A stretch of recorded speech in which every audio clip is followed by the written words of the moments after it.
Whether it's healthcare, aged care, disability care, debt repayments or defence, the federal government's spending commitments are rising at a time when global uncertainty is rife and the new Treasurer has inherited a budget that has more money going out than coming in. And so in the context of all of that, we need to make sure we're building our buffers to the extent that we can. But there are fresh warnings some services won't be sustainable in the long run unless the nation starts seriously talking about changes to tax.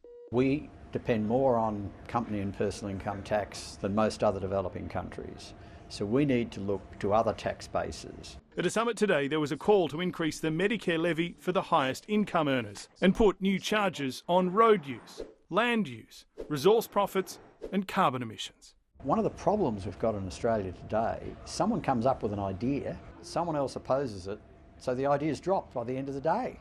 But those revenue-raising ideas are very unlikely in this term of Parliament. And so within the federal government, there's debate and some division about whether big tax cuts legislated by the former Morrison government should now be substantially scaled back.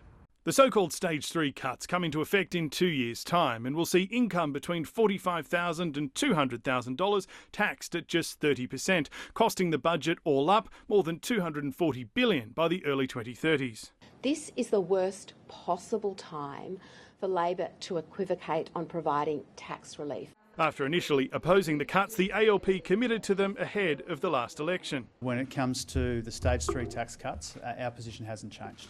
But if it does, in this month's or next year's budget, a number in the party fear an electoral backlash. James Glenday, ABC News, Canberra.